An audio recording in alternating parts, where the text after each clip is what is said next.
Hello, Environmental Health 722, the final project presentation by Bernard, MPH student, University of New England. Drinking water is essential for human existence. Continued monitoring and surveillance is important for detection, prevention, and treatment of any contaminant for sustained supply of drinking water and maintenance of health and the environment. Environmental impact.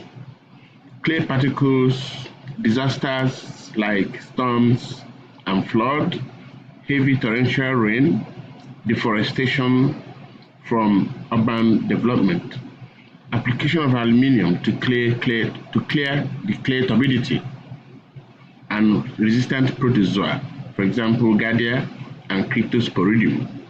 Use of filtration avoidance agreement and boiling water protocols and also iodine or chlorination will eradicate the above.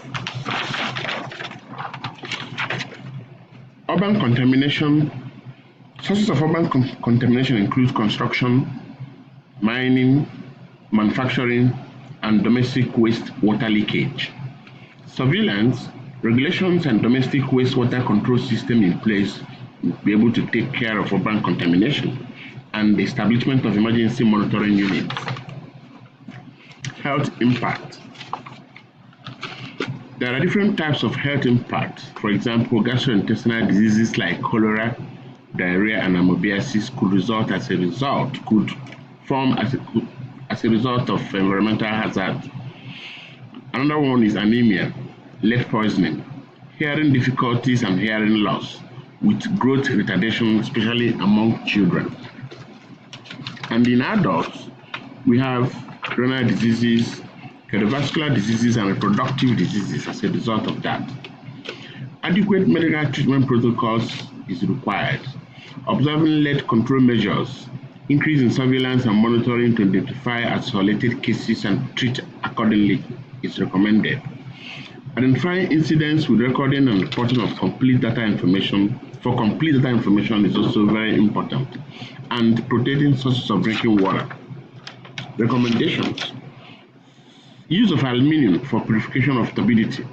This clears the clay that accumulates as a result of storms.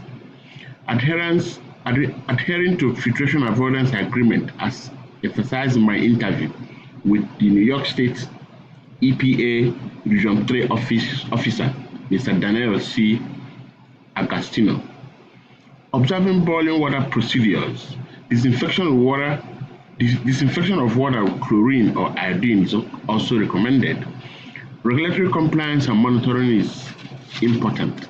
Identification of contaminants from the source is also very important and recommended. And then emergency response team.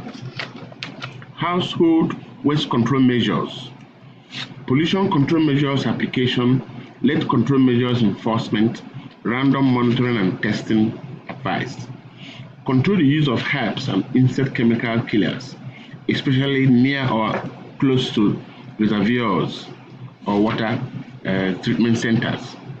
Drinking water sources, reservoirs, and distribution protection is also recommended. I also recommend voluntary residence monitoring cells. This I mean by residents volunteering to monitor water treatment after undergoing treatment on how to use the equipment to test for water independently in their homes, and they will submit their result in the central pool for analysis and other procedures. Operational performance and distribution monitoring units, disease outbreak control, monitoring and rapid treatment team, and follow up with rehabilitation. Closing remark. The above recommendations are important for the maintenance and sustained supply of quality drinking water to millions of New Yorkers and visitors, and implementation of this policy, if approved, will guarantee provisions of high quality drinking water in New York City. Thank you. My name is Bernard. Bye.